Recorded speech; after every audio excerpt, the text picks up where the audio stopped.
Today on Around the Coin podcast, we have the CEO of BalancedPayments, Matin Tamizi, discussing his philosophy around pricing transparency, how Balanced is crowdsourcing their new debit card product, and how cryptocurrencies will shape international payments. Around the Coin podcast. Welcome. Great to have everyone on. Glad to be here. Now I figured we'll try to keep it to an hour, and we laid out a few of the interesting topics. I thought, if we want to kind of dive into a lot of the balance news and what you described and talked about yesterday was really interesting. The whole vision for the podcast is to constantly bring in people in the payments industry and technology as a broad topic to cover interesting and sort of enlightening nuances and news that I think a lot of people would find valuable to listen to. So obviously a lot of what you talked about yesterday was just super interesting, and I'm sure Brian and Faisal would have a lot of interesting insight as well to that. So with that said, I mean, we could almost dive right in. Last week we gave a great introduction for the three of us, but Matin, if you want to maybe describe a little bit of your background and where you came from, it'd be great to get that perspective. All right. So I'm going to, anytime I do this, I always start off by giving my own background and then kind of explaining how I got here and why we're doing what we're doing and going forward from there. I think that's the best way to go about it. Definitely. So I was born in Iran. I grew up in Maryland, went to the University of Maryland College Park and studied computer engineering. One thing that people will know about me is I don't sleep much. I'm naturally caffeinated. So I graduated in 3 instead of 5 years. Moved out, then graduated and worked in product management for a year and a half in the US and then for a year and a half in Europe. And then the summer of 2008, I moved out to the Bay Area, worked on some side projects and did some contracting for NASA Ames Research Center. Then it was, Mike, you and I know each other through Dro. Dro actually moved in with me the beginning of 2009. So Dro had gone to University of Pennsylvania, studied electrical engineering, taught entrepreneurship for a year in Accra, Ghana, and then came out to Palo Alto to join up with a friend of his from Penn, this is Jack Abraham, who had started a company called Milo.com. So Drew moved out there. He was living with me. I love what Milo was doing. You know, if you were looking for a camera or TV, they'd search all the stores around you and tell you what was in stock at that time, and would actually tell you the prices at that moment. So I loved the idea and ended up joining as the second employee in a kind of strange role. I was the VP of Business Development and Senior Software Engineer. So that meant I coded 80 to 90% of the time and then spent the rest of the time partners and retailers and so forth. I stayed for a year and I came out in March 2010. And what I was talking about is the importance of infrastructure. You know, I had lived in Europe. I traveled in South America. I lived in the U.S., born in Iran, and really understood from that perspective how important infrastructure is, whether it's communications, the industry I was in out of college, transportation, energy, waste management, or payments, how much it affects how prosperous, productive, and happy a society is. You know, I'd worked in banking as well, so I kind of, like when I was in college and understood this from that perspective as well, in terms of the importance of payments and financial services. And the way that I kind of thought about it specifically was not how do I make something slightly easier or anything on those lines, but I wanted to make it so that commerce could exist that didn't happen before. Essentially help improve the global economy in some way, increase GDP. And I was talking to a customer yesterday about this, and his marketplace is doing a few million a month now. And we talked about it, and 2 years ago, what they were doing didn't exist. And it's not as if you were doing this on some other site or you were offline, it just didn't happen. And you can apply this to Airbnb, right? Like 5 years ago, it's not like Airbnb took that business from somewhere else. It's just that people weren't staying at other people's homes in the way that they are today. And even then, they're not even really stealing that much business from the hotels. It's really creating new business. And that's what I think is interesting. So I played around with a few different ideas. This was, again, March 2010. Decided that I would just build something that I understood and people could use, and I would use myself.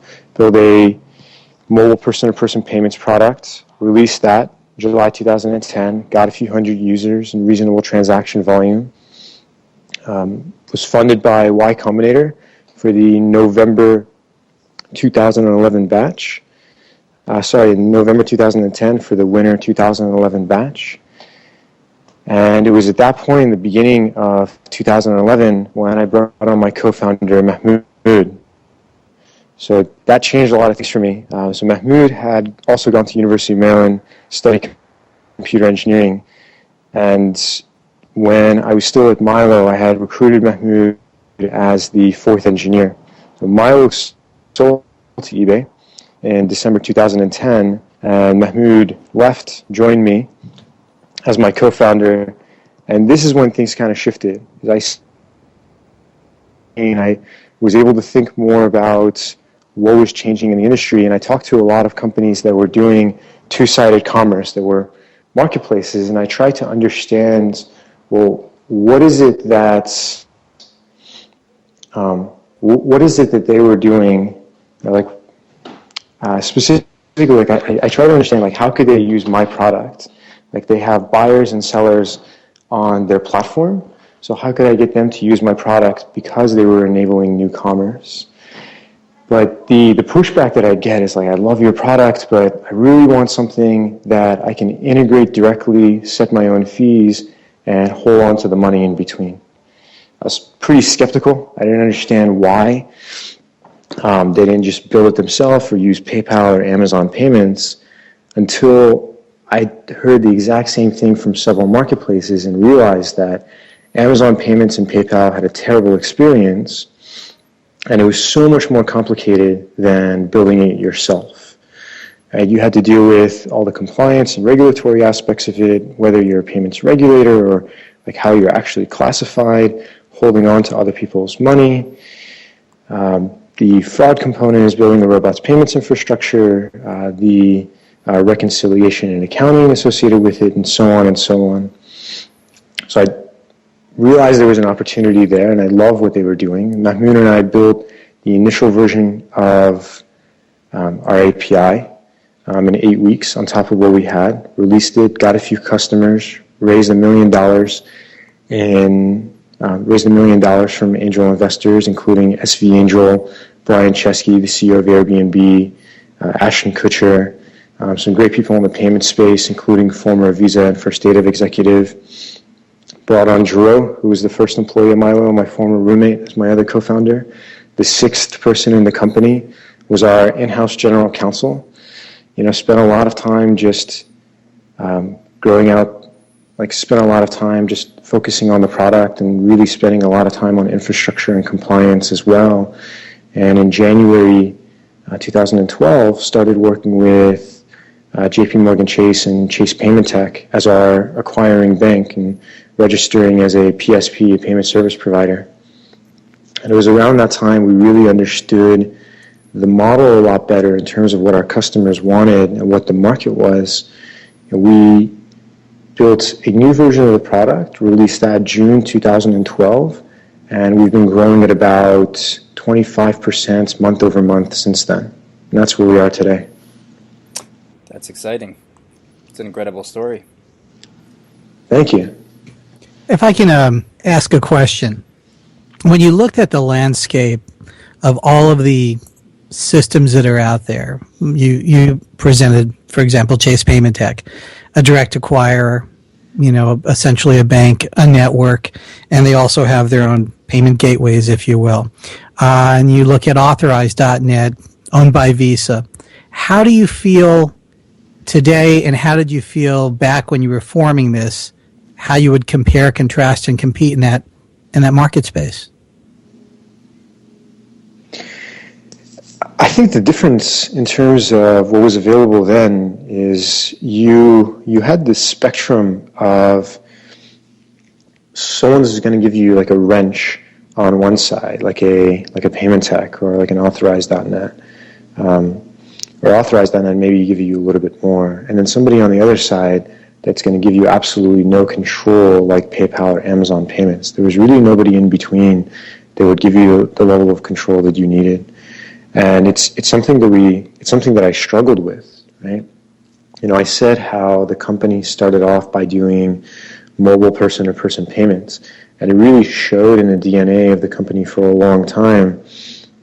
When we started the company, it was then called PoundPay, and it went for mobile payments. And then when Mahmoud and I, like I said, we built the API in 8 weeks.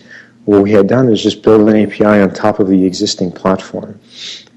When somebody would go to actually make the purchase, they would be presented with a branded iframe and have to, like with our brand, and then on the seller side, they would have to sign up directly through our website. In the beginning, it was even that the buyer would have to enter in their phone number and do a text message confirmation. Like that's how much it was in terms of like progressing from that.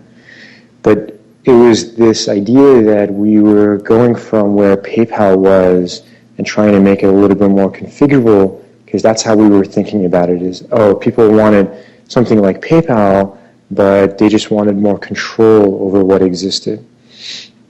And the reason why I outlined that shift that we had gotten to in the beginning of 2012 and where we, like the current version of the company, like where we are today and what we released in June 2012, is the shift from somebody really wants something that's like PayPal but more configurable to no.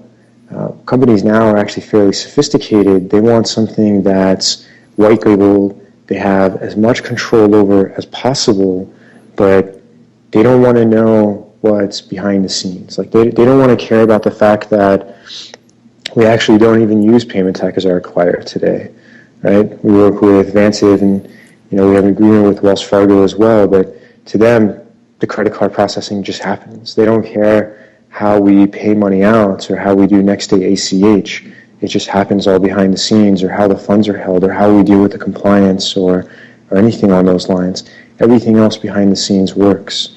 So it was this place where you had these extremes of people who wanted full control, like PayPal and Amazon Payments. They want direct customer relationship and all these other things, and they want their whole brand. And other people who, they're not going to give you anything. They're going to make you work for it. And we're trying to create this place where we'll give you as much control as possible. We'll create that abstraction.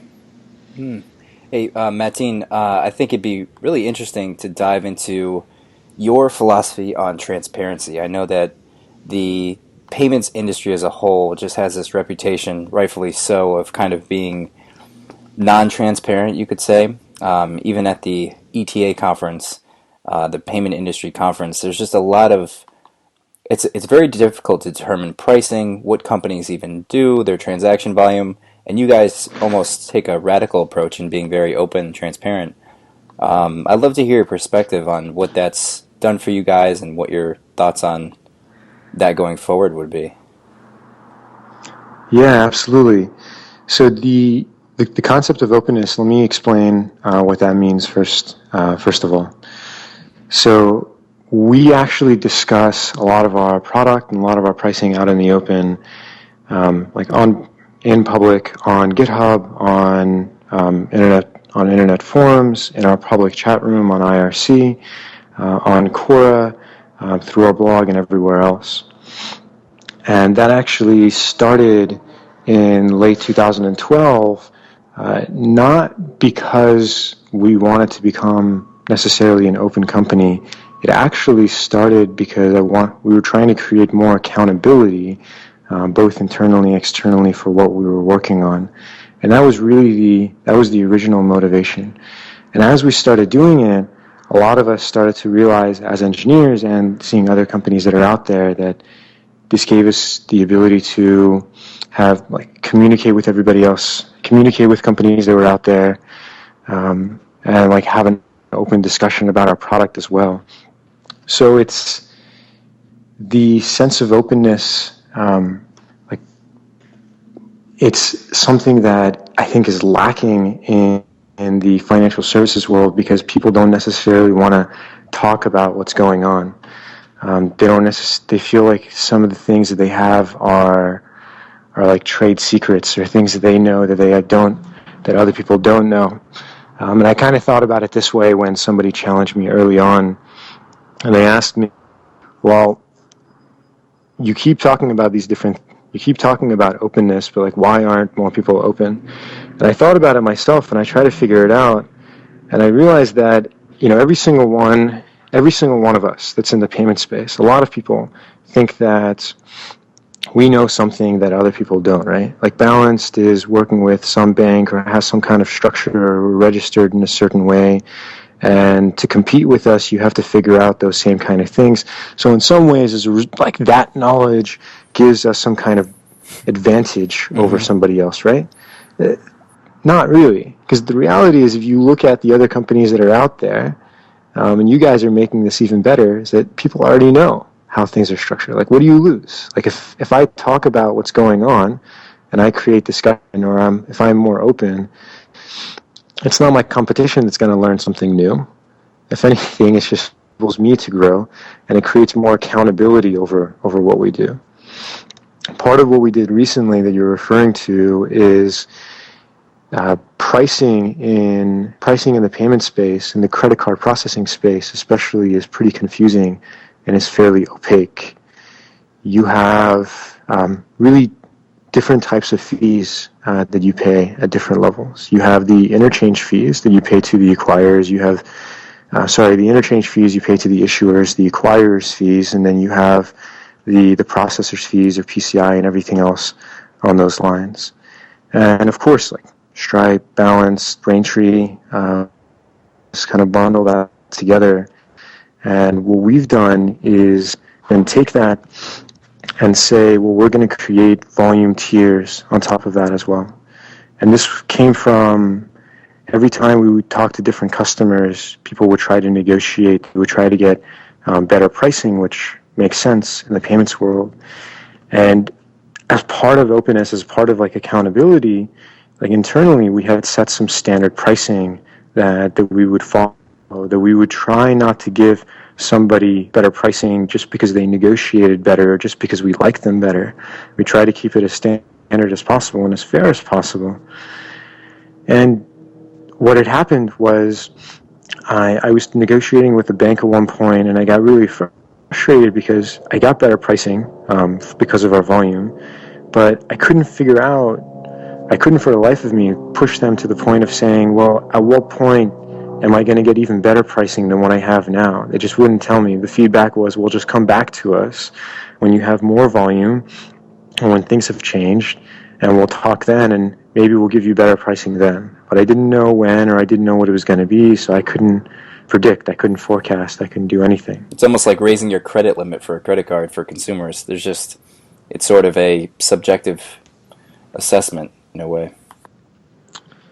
Yeah, that's right. I mean, when you're running a business, it's really difficult because you need to predict what's going on in your business for the future so that you can plan.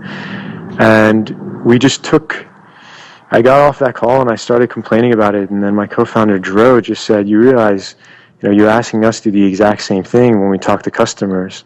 We don't tell them what the volume pricing is, even though we have a pretty well set formula internally, and we just tell them that, we'll discuss the pricing again with them in the future. And it just seemed ridiculous. We were being hypocrites. So in the sake of accountability and openness, we just took what we had already as volume pricing and made sure we had formalized it and just published it publicly and just stick to it. Yeah.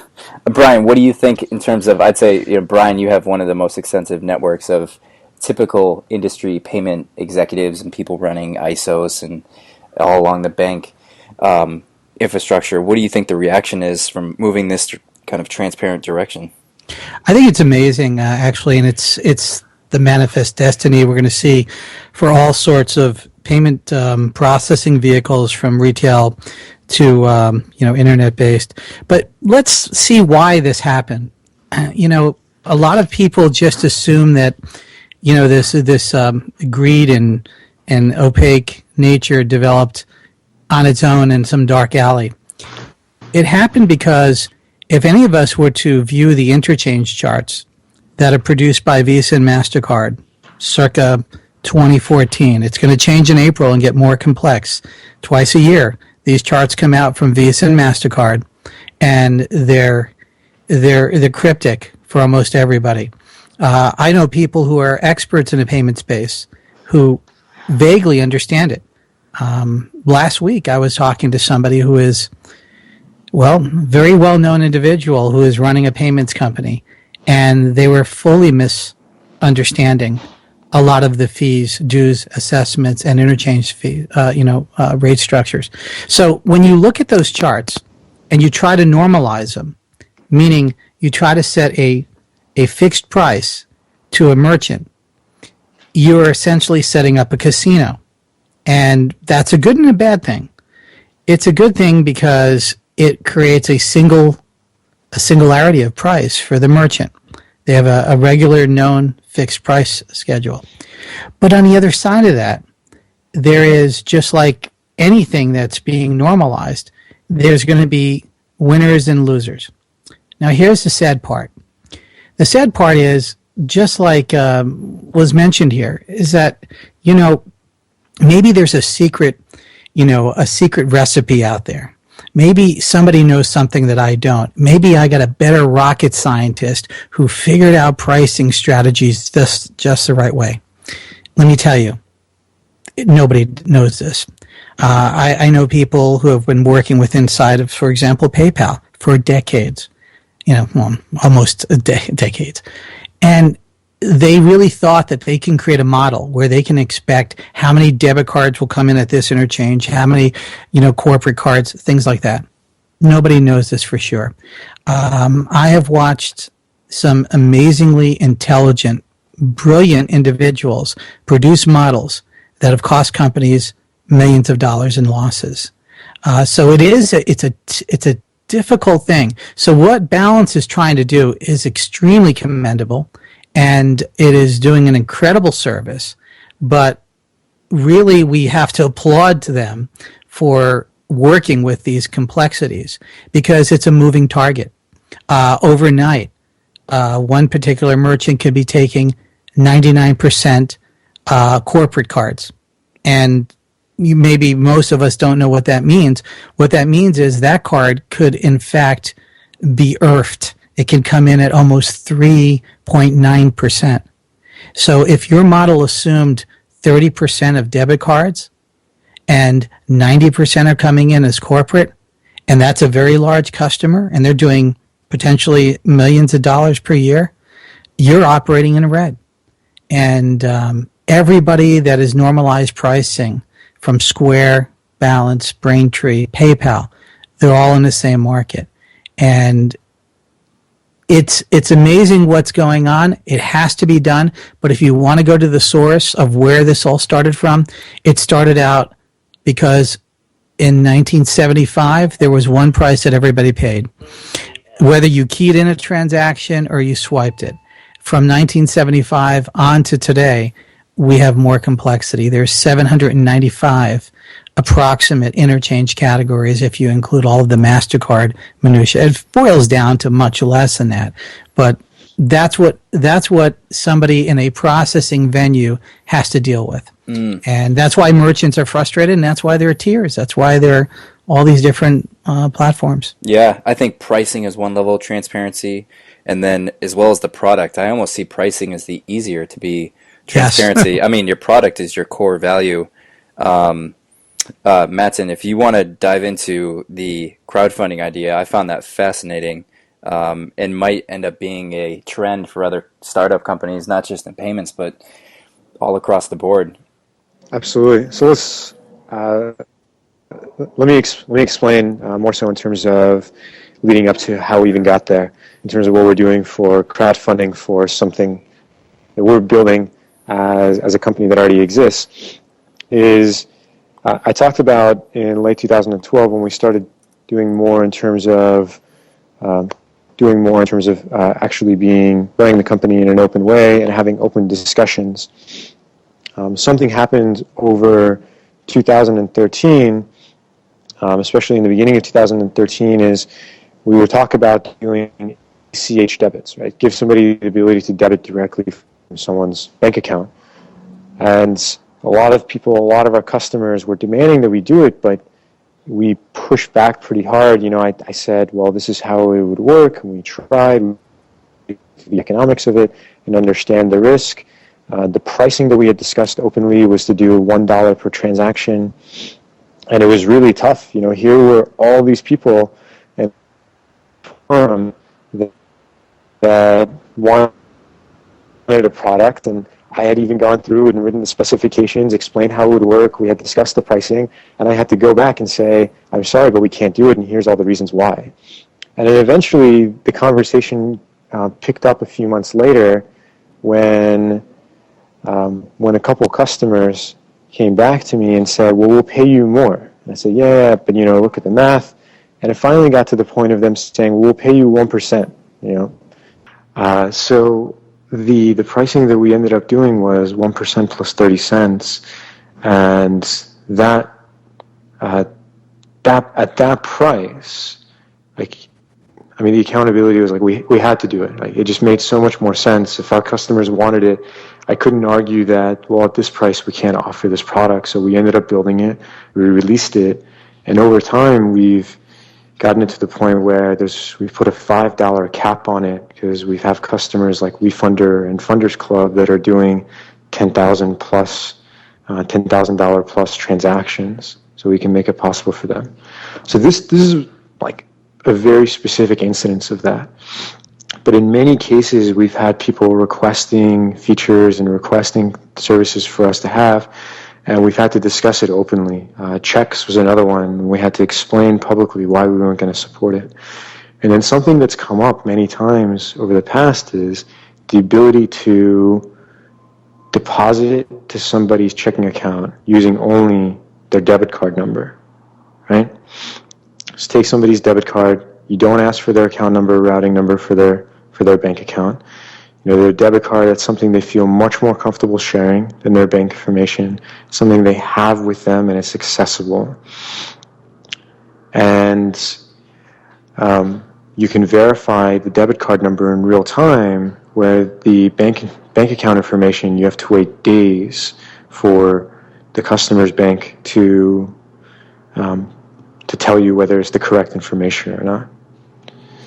So there was discussion going back and forth, and when we realized it's possible to do this, it's very difficult. Square Cash essentially did something like this. I don't know the mechanics of how it works, how they're doing it behind the scenes, but there's ways to work with different ATM rails, and there's many different providers that are out there, and you can piece things together to be able to do this, especially if you focus only on debit cards when you're pushing money to a checking account. And we said, well, let's figure out if people even want this before we even do it.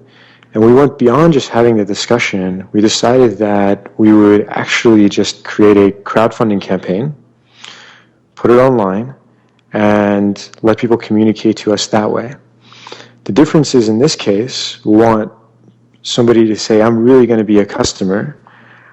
The fees that I normally would pay for this service, I'm going to pay it up front, which will give them early access. It will give them a discount on the service. And again, any contribution they make for that campaign will then just end up going directly towards the transaction fees once the service goes live.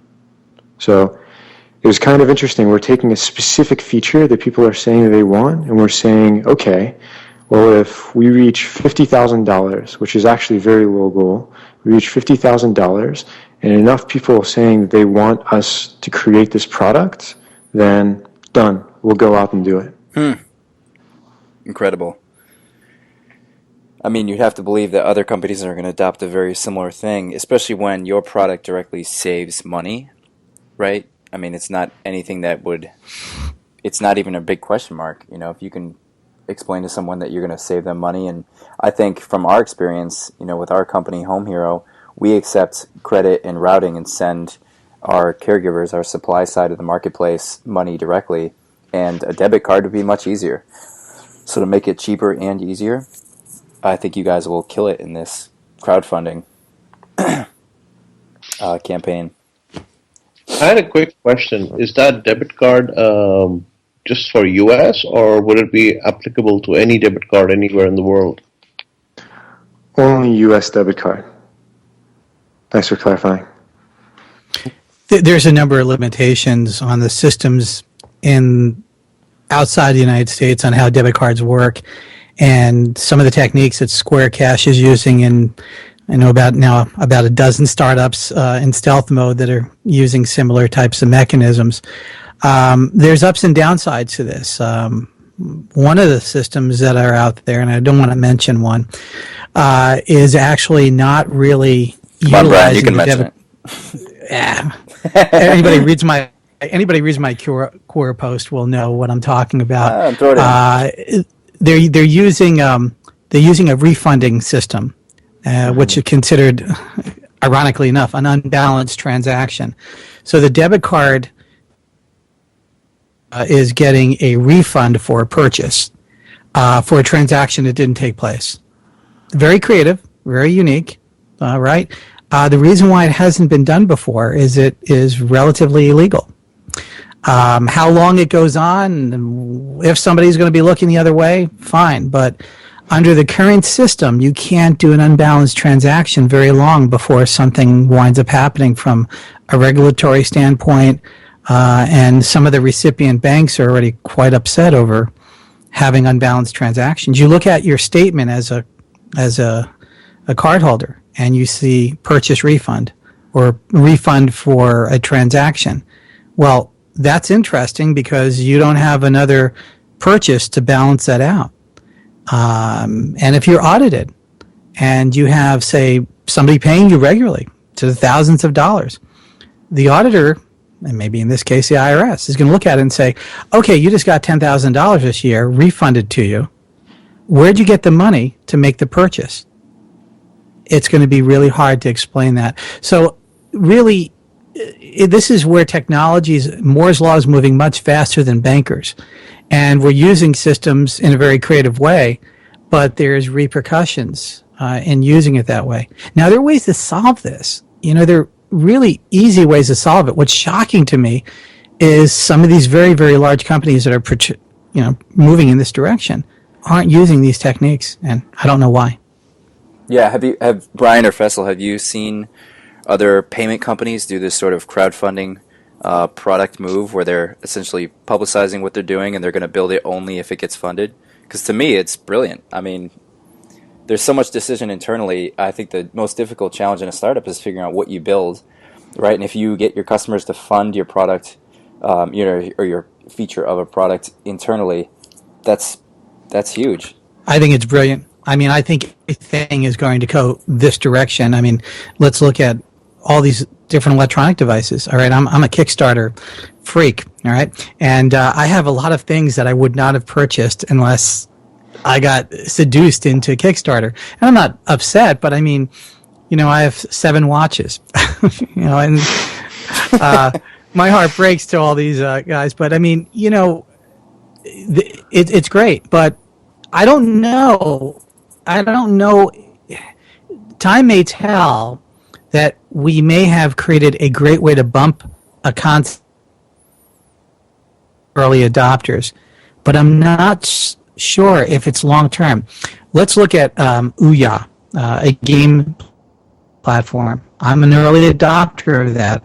I'm not a game player, but I fell in love with everybody involved, especially the designer involved in the software.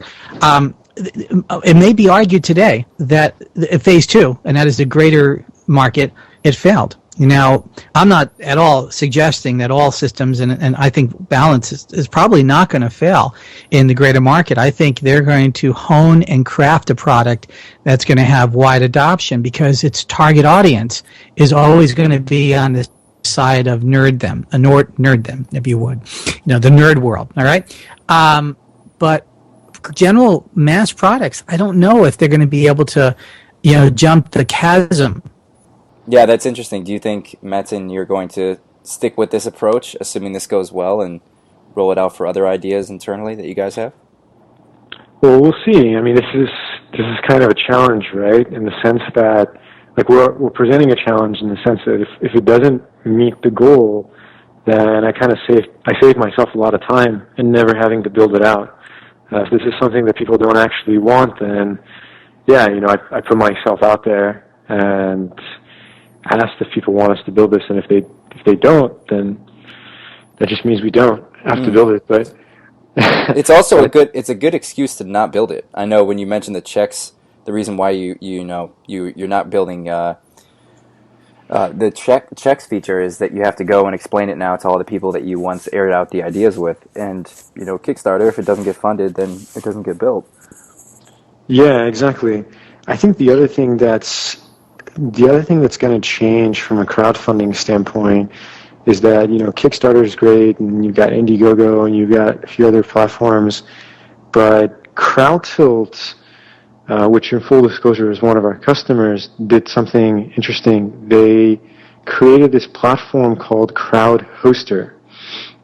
And CrowdHoster is actually this open source project, but they've taken it and they will make white labeled crowdfunding campaigns for you.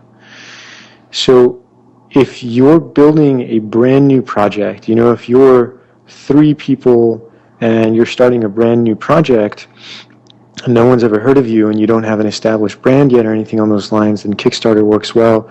Or even then, like, Kickstarter creates brings a lot of people to you as well.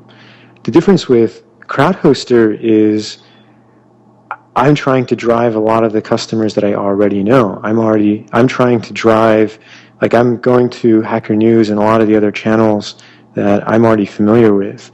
And the thing that's actually really important to me is maintaining our own brand.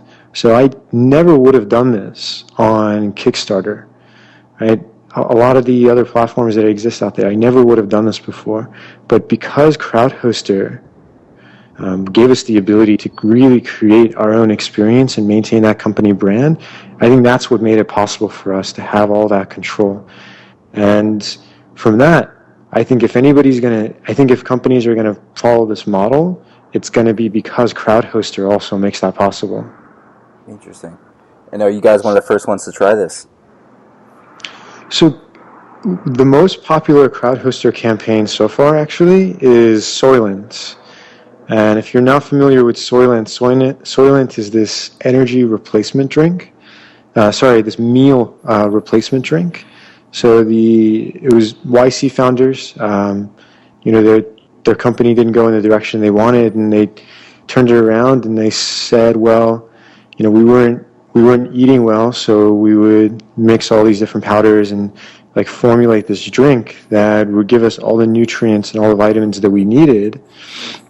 And that's what worked well for them, and they wanted to see if anybody else wanted the same thing. They put a CrowdHoster campaign up. I think the goal at that time was to get to 50 or 100K, and they ended up exceeding 1.5 million. Wow. And I've created an entire company around it now. I'm still waiting for my batch to arrive. I'm pretty excited. That's incredible. Then I have a question. On your product, do you plan to offer payments or reverse payments into debit cards as a regular offering for anyone who signs up? Could you ask again? I'm not sure I caught that question. Okay. Do you plan to offer payments into a debit card as a standard offering on your platform? Oh, well, if we reach the goal for the crowdfunding campaign, then yes, we'll offer it as a standard offering. What we're going to do is the people who back the project, they'll get early access, and they'll get they'll get a discount as well. And as we scale it out, then we'll have it as a standard offering as well. As Brian outlined, this is not being able to do this like anything in the payments industry. Scaling it out with the partnerships and the relationships and being able to do that, a lot of that takes time as well. So also picking the customers that you want from the very beginning and being able to work with them and knowing that they're passionate enough that you can talk to them and like ask them questions about what is it that they like how it should actually work. Like this is a way to pick the first set of customers and have them support it, but to get it to the point where it's an offering that's public and available for everybody. Yeah, because I think the product has a lot of promise, considering how the U.S. market is very sensitive to giving out bank account information for ACH purposes. So I think you have it right on the mark over there, very much right on the mark. Now, unless you have any additional thoughts there, I'd love to dive into the last sort of oddball topic. Well, yeah, I definitely, how do you see yourself fitting in with the competitive landscape of, let's say, competing systems? Let's call this sort of it's sort of a beginning of a wallet type system. Would you agree? I'm not sure. What are you referring to in terms of the other people in the landscape? Well, you have a lot of online payment alternatives, right? You certainly have PayPal on one end, and you have Amazon, obviously, on the other side of this, and potentially Square moving into the marketplace. How do you see these potentials impacting? I mean, do you see you competing with them, or do you see it creating a whole new market? Oh, I'm not trying to create a wallet. I mean, for me, what I want to do as a company is, I think I talk about the vision of Balanced and what we're trying to do in the long term and focus on infrastructure and enable new commerce. But sometimes the way internally we articulate what we do as a business on a day-to-day basis is we create this abstraction of shit. Right? There's all this stuff that people don't want to know that it exists, and we want to abstract it away for them. And that's kind of what the value that we create is. If anything, it's going from there being, Visa, MasterCard. We started off with Visa, MasterCard, Discover, and American Express as like 4 payment methods that we accept. And we have one payout method that we support, which is ACH. And now we've added a 5th payment method, which is bank payments, ACH, right? ACH debits. And then we're also talking about adding a 2nd payout method, which is pushing money to a debit card. So if anything, I'm not trying to go down this concept of us creating a wallet, but if there is a wallet that's out there for us to be able to support as a payment method, then that's the approach that we should take.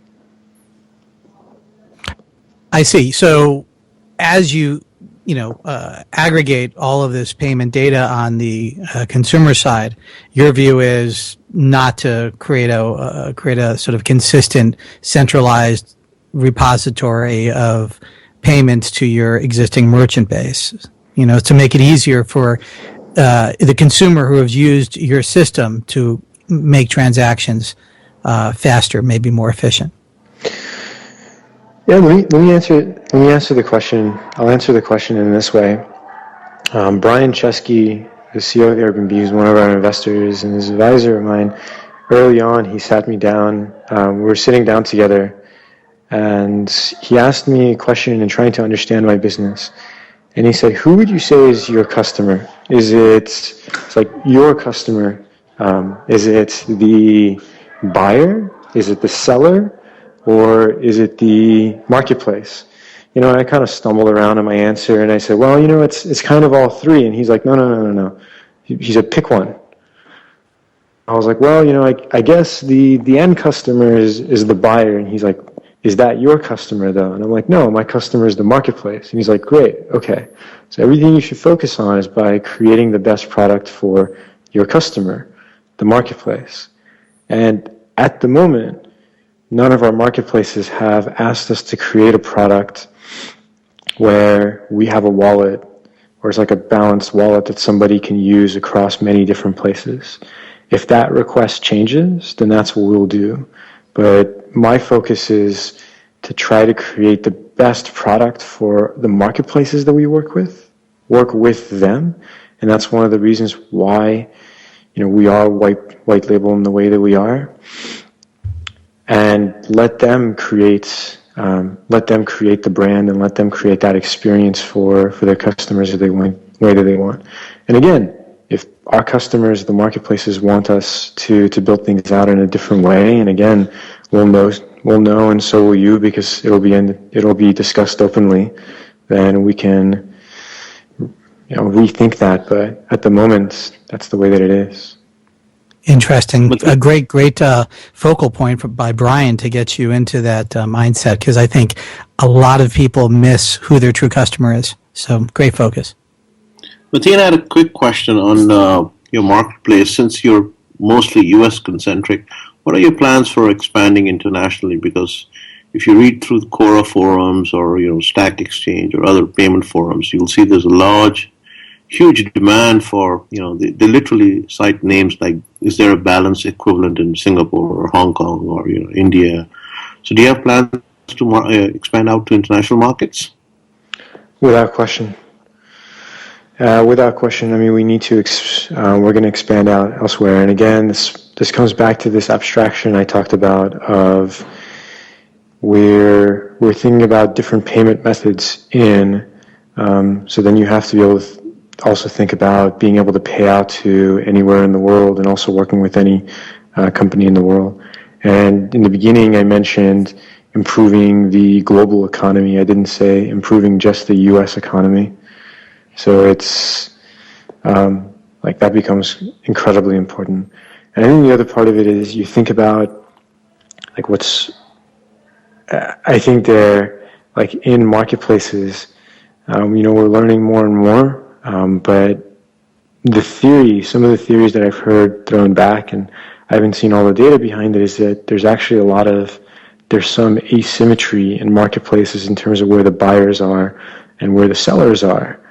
And if anything, sellers in our case are going to for marketplaces at scale are going to be more likely to be outside of just the US or even Europe, and what's referred to in some cases as BRIC, right?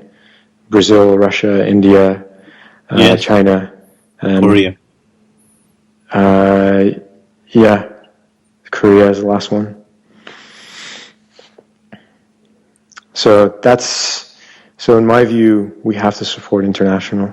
The challenge around that, though, and you guys know, for anybody listening, is just that the way that we work is we work with a U.S. acquiring bank, and under Visa's rules and in their structure, the way that we work is we take every seller on a marketplace and we underwrite them as a sub-merchant. So any seller on a marketplace is a sub-merchant the same way that a customer for Square that has a dongle is a sub-merchant for them. Right? That's the way that we work.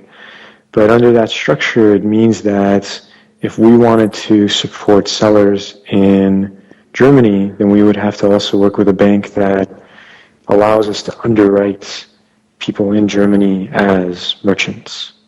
And then you would also have to establish the process in place to be able to perform that underwriting and that risk evaluation as well. So that's something that's taken us time. I mean, this is one of the most painful parts for me is that it is taking us so long to be able to get there. But at least the more pain that we go through to be able to get there, it is frustrating, but at least knowing that once we overcome it, that our customers will never have to think about doing the same thing. And what countries are you thinking about first? What's the first three? Do you know at this point? Yeah, I mean, Canada and Europe, including the UK, are kind of a gateway in terms of making it simpler to expand into everywhere else. But like I said, you have to cover the BRIC countries that I mentioned, South America, in general, across everywhere in Europe and Asia, and just to keep expanding everywhere. I don't think there's any other way around it. I'd give some free advice here.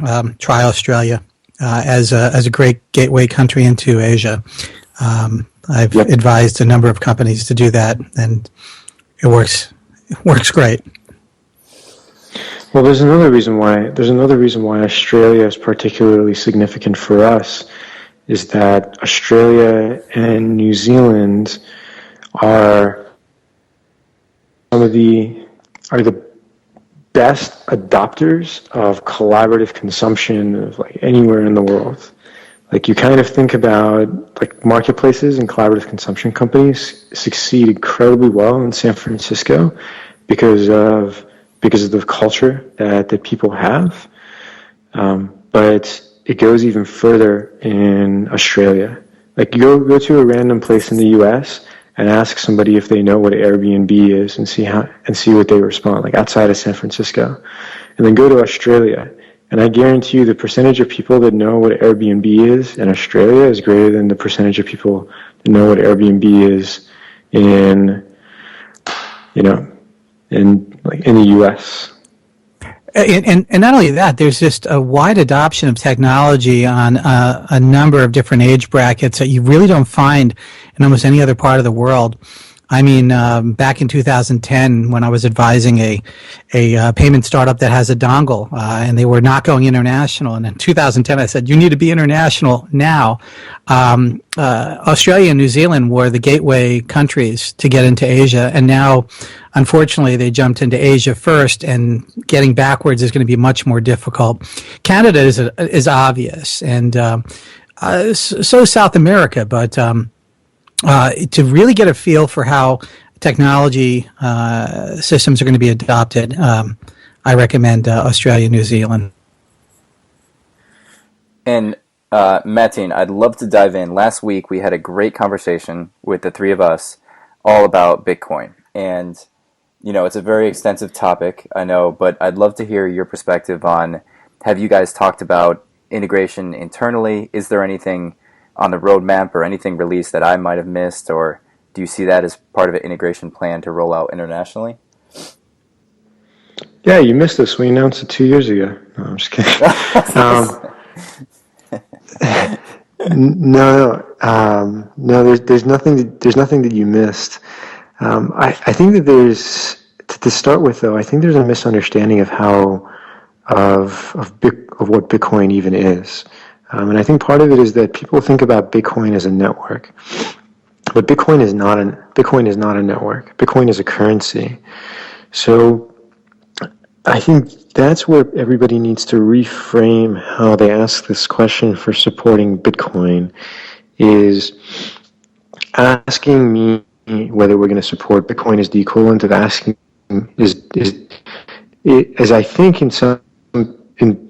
I think some people view asking somebody whether they're going to support Bitcoin is similar to asking them whether they're going to support PayPal. But actually asking them if they're going to support Bitcoin is more akin to asking them if they're going to support euros. And yes, Bitcoin is another currency, and I certainly want to support more currencies outside of the US dollars, and I want to support euros and British pounds as well.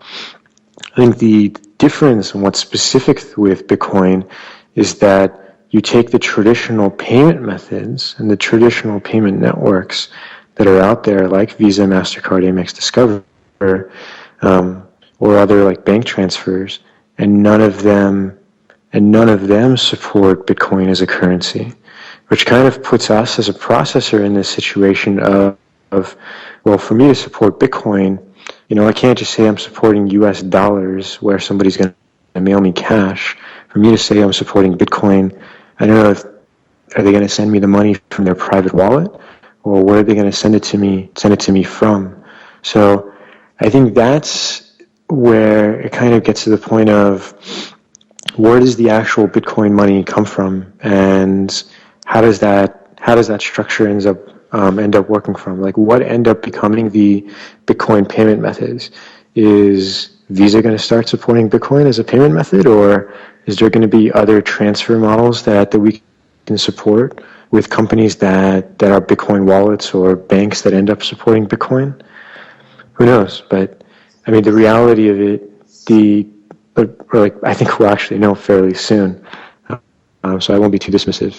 I think we'll know very soon. But even if you talk to people at Wells Fargo, even companies, even banks like Wells Fargo are thinking to themselves, at what point they have multi-currency accounts. At what point should they be denominating bank accounts in the Bitcoin currency?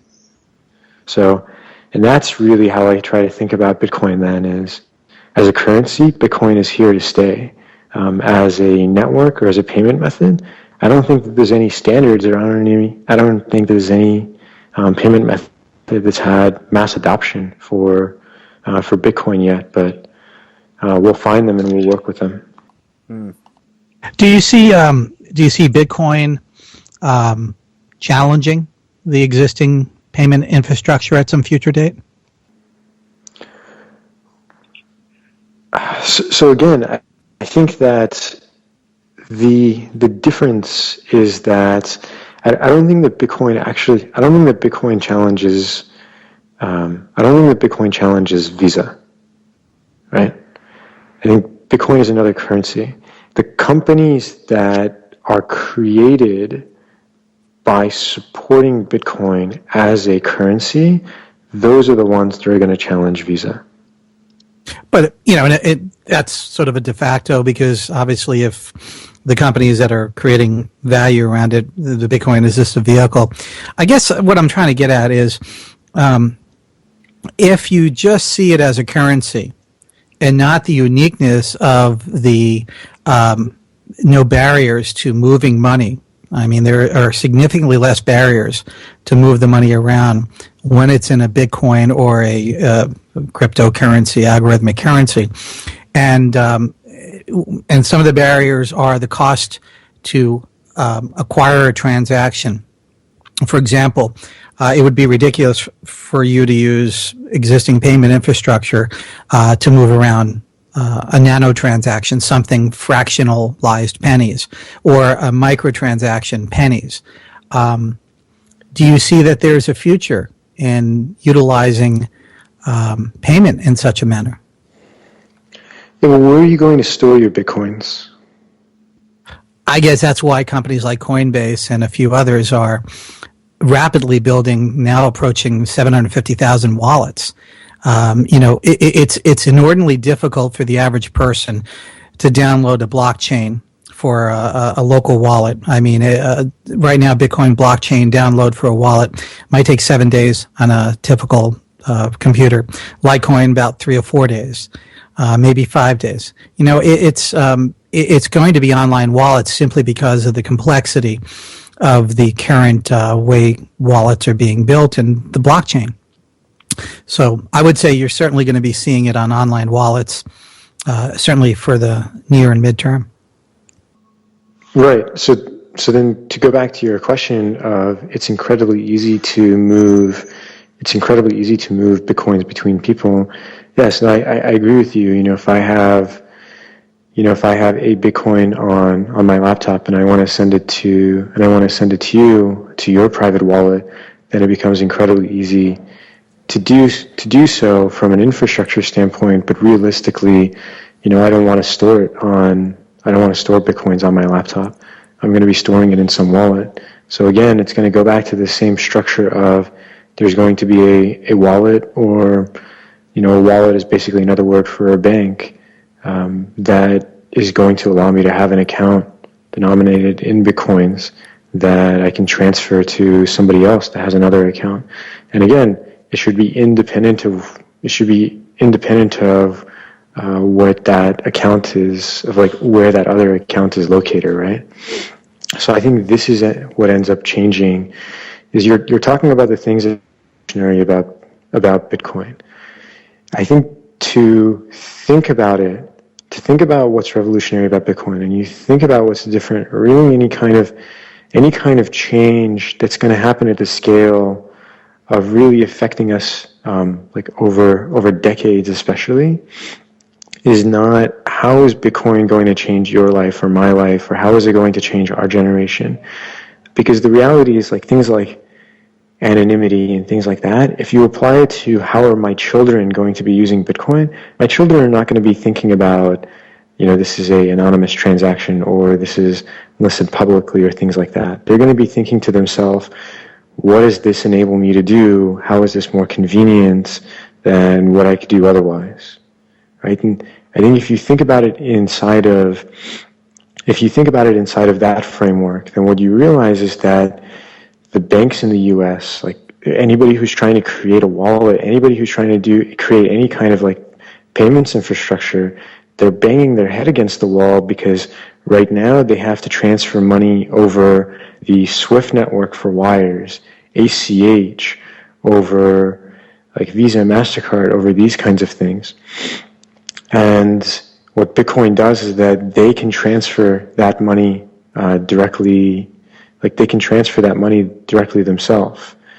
And then as a result of that, you still end up having to, have a place where you store the money. But this is kind of interesting. Your challenge to me is getting me to think about it a little bit differently, because if you're not reliant on something like ACH to actually as a platform, essentially ACH has become decentralized, where you can have one bank transfer to another without having to go through some centralized location or central authority. But even then, I think that removing that central authority is less about creating power between two individual people of transferring money, and more about making it so that people can create something on top of that. Well, I think the value of all algorithmic currency, Dogecoin, Litecoin, doesn't matter. And I believe that all of them will have a valid use at some point. I really don't see an end to it. I think the big value is the ability to send it in values and amounts that are maybe ridiculously low and maybe higher. But I think it's really the low dollar amounts that is what most people are missing. And not only that, I don't believe, cryptocurrency was designed by maybe, let's call, crypto punks, right? The idea was, I'm going to create an anonymous payment vehicle. It's not really anonymous. It's got a public ledger. Everybody can read what's going on. At some point in time, the cryptology will be broken and everybody will know who everybody was. So there's no true anonymousness.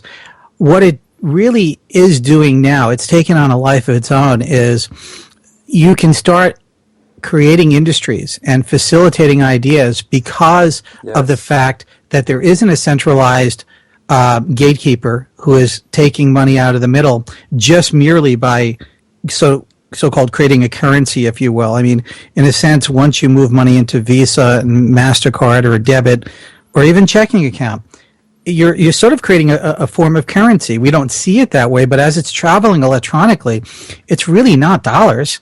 It's an abstraction. Bitcoin is exactly the same way. It's just hard for us to sort of take a grasp on that. It's all abstractions. It's all moving electronically. The difference is the way it moves and the cost structure to process that payment. Now, I don't happen to believe that all future payments in Bitcoin are going to be from the buyer to seller. I believe that they're going to be facilitators in the middle, but they're going to create a different value proposition than the current facilitators are today. And it's hard for, incumbents and legacy companies, even startup legacy companies, because, the rate of change is going to be so quick.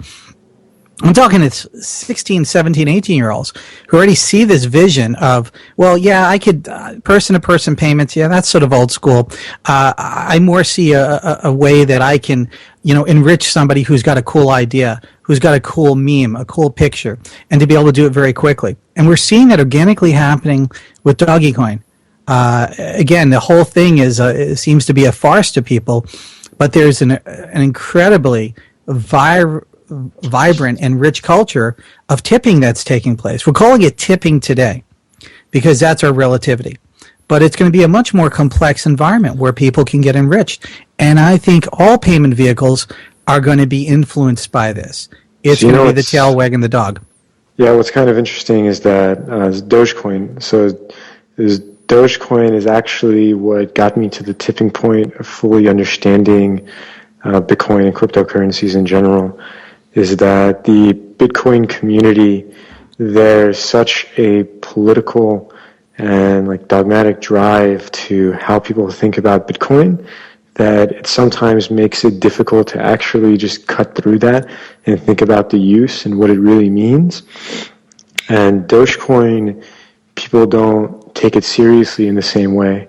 It is so much fun, and the community is so embracing of everybody that as a result of that, it's only like it in my opinion, it's only been as a result of like Dogecoin that I've really been able to step back and say, oh, that's how it's supposed to work, as opposed to people thinking about like Bitcoin's going to topple nations. Yeah, you need someone to break the ice, right? That's exactly right. That's exactly right. It's like you like the Wright brothers were going to create U.S. airlines, but they broke the ice, and then other companies jumped in and precisely airplanes. Yeah, and I'm carrying the doggy coin phrase. I'm sorry, I'm of that nature. So no, listen. At this point, what we're doing is it's just the way the internet developed. I remember in the early '90s when I was on BBSs and early internet devices, people just didn't get it. Say, what's the whole thing? Well, I could send an email, so write a letter. Call somebody on the phone, and we're in that same very very infantile a phase of these currencies. So we can see what's developed around that. You just said it, by the way. You just said it right, by the way. So what is, let me ask you this question then. I'm kind of turning things around now. Is you have ACH, which is practically free in the US, and then you have Visa, which as we discussed is like very expensive. Why is Visa, why are the card brands and those networks so much more expensive than ACH? It's very simple. They were established in the 1960s when communication costs were significantly more higher. Last week I talked about my almost $30,000 phone bill for 1 month, which would now cost me about $12. I mean, that 1980s phone bill is a heartbreak to me, but that's Moore's law. I understand that, but what is the value that Visa creates, right? Well, the value is that they're a credit card. See, this is the thing that we all tend to lose sight of. One of the biggest draws to Visa and MasterCard is the very unsexy side of the payments business, and that is collecting debt and establishing a relationship where you can reasonably assume that somebody's going to pay their bills. Even a debit card is a pledge to pay money, because most debit cards without a PIN number are in fact a credit vehicle. Let's call it signature debit. You don't necessarily have to have $100 in your checking account when I go and spend $100 on the internet with my debit card. I just better have that money more or less in my checking account at the end of the month, or I pay a bounce fee. So we're okay. So let's take it one step further. From a merchant standpoint, I can accept Visa or I can accept ACH. From an ACH standpoint, if I debit money from someone's bank account, I don't actually know until the next day whether I'm going to get that money. Exactly. And in fact, there's 2 business days after that where the customer's bank can come back and say, "Whoops, sorry, we messed up," and that's permitted inside of the NACHA, inside of the ACH rules.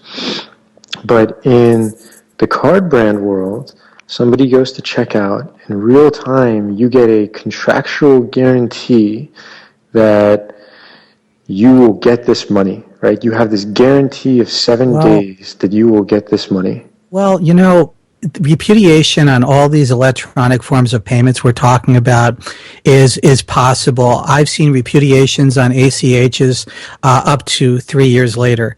I've seen checks written on doors. I can write my dying wish. I can write a check right now on a door, and a bank has to accept it. As far as electronic transactions, a Visa and MasterCard transaction can result as a chargeback as far as 2 years also. Now, typically it's 6 months, but there are situations where I've seen, over 30 years of being in payments, where I've seen chargebacks wrinkle back 2 years later. And let me give you an example of how. Right. So hold on. Let me just explain how bad this is, because a lot of people don't understand this. Let's just say I'm a high roller that just went bankrupt, and I tapped out all of my credit cards to the tune of, say, $100,000. And let's say between Chase, Bank of America, and Wells Fargo, they've spread it out. Do you know what happens? And this is sad. Chase, Wells Fargo, and Bank of America might go and charge back all of my transactions I did the last 3 months. Now, does it mean that I didn't legally do a transaction? No, I went to the merchant. I went and got a computer at the Apple store. But all of a sudden, Apple gets a chargeback from Bank of America that says that $3,000 purchase is now in question. You know, want to know why they're doing that? Because it's the hot potato. The card issuer doesn't want to be liable for another $3,000. If they can take $3,000 off the bankruptcy proceeding and throw the hot potato. Let's pull this back. Let's pull this back to Bitcoin though. This is the way that we got into this conversation. The reason why I brought it up in relation to Bitcoin, in terms of those things, is that the value that Visa and MasterCard and the card brands have created is that I can make a transaction, and then there's a real-time guarantee that we'll get the money. Like, I agree with you that there's disputes methods afterwards, that it can be reversed, but I'll at least know that I'm going to get the money. Everything after that is fraud or something on those lines of whether the money is going to go back. But at least I know that you have that money at that point, and I know who you are. With an account number, routing number from a bank, I don't even know whether the account number is correct, much less know if the money is there. So in that sense, ACH is practically free, but it's not very valuable to me during a checkout process, where for Visa and MasterCard, it's very expensive, but it works very well during the checkout process. Is Visa and MasterCard overly priced in the US versus everywhere else in the world? Without question. There's all sorts of other reasons why it's expensive, but that's where it's created value. That's interesting. What Bitcoin changes is that for somebody who's trying to make that payment happen, then it's not going to be about using Bitcoin directly. It's somebody can't disrupt Visa. You can't disrupt Wells Fargo and Chase, because you have to be of a certain size to be an issuer or an acquirer on Visa. And if you're going to be a real bank, then you've got to be as an issuer, at least an issuer for a consumer standpoint on Visa or MasterCard. And then you can't build Visa or MasterCard, because then you have to create that infrastructure to be able to do so. What Bitcoin does is that you can create a wallet, and you can jump on board, and you can transfer money to anybody else who has a wallet or anybody else who's a bank, and without having to skip all of that. And what I'm getting to is the banks that exist today are going to be able to take advantage of Bitcoin without needing real-time ACH. That everybody is demanding for real-time ACH. That's exactly what the Bitcoin protocol enables for people to do. Right. Absolutely. And that's what I'm getting to, is that it erodes the value that Visa or MasterCard create by creating this real-time system that they've had for so long, where people would use ACH if ACH was real-time, but it's not. But Bitcoin is. You do have that guarantee that you're going to get the money. And there's no repudiation. I mean, I send a Bitcoin transaction, it's done unless somebody within Coinbase, if I'm sending from one wallet to another, they decide to become a mediator. But That's interesting. I will bet. Okay, all right. I do $1,000 in cash, and there's no repudiation. No. That's what you just said to me. That's what you just said to me. I think it's very likely that you're not going to see repudiation. But if you grow a large enough number of wallets and you grow a large enough number of merchants, and one could demonstrate extreme circumstances where there was a criminal activity, I think it's going to be incumbent upon that wallet. I'm not saying Coinbase particularly, but we saw what happened with inside of PayPal's economy. You can learn a lot from that. It's not pretty. There's going to be times when somebody received payment for something and something wasn't done. And if they're a big enough noisemaker within the community, they might be able to get repudiation. Whether it's systematically implemented, I don't know, but I certainly think this is going to happen. Some regulator is going to try to do that in the United States. There's one thing that I want to make it very clear, that I want to make sure that I get across, which is that saying that, Faisal, saying that you're going to give me one Bitcoin is the equivalent of you saying that you're going to give me $800 in cash. That's a non-reversible transaction. That's a real-time transaction. That's an anonymous transaction. All these same things that exist. The difference is now you can do it electronically. If you're talking about people using Bitcoin for commerce, the moment you talk about doing that, then everything in terms of disputes, everything in terms of creating some kind of a network, everything in terms of having like bank accounts and wallets and things like that, all of those are going to exist, but it's now all going to be real time. It's not going to have any of the historical costs of how it's going to work. So it makes a huge difference. But I think that for us to innovate, properly with Bitcoin, like for me to really appreciate Bitcoin, I had to get away from all of the politics and everything else by understanding Dogecoin. For people like us to innovate in Bitcoin now, we have to accept that Bitcoin is a currency and a great one in terms of how it's structured, and then think about how we can re-envision the infrastructure that we have in terms of banking and networks and things like that on top of a currency that supports things that a US, dollar does not. Great points. Great points. Absolutely. Matin, you were our first guest and a much worthy one, so I think it's been really exciting for us to have you on. I want to thank you for taking the time. Well, thank you. Thank you for taking the time, and thank you for having me. Definitely. All right, guys. Take care. Take care. Take care. Bye-bye.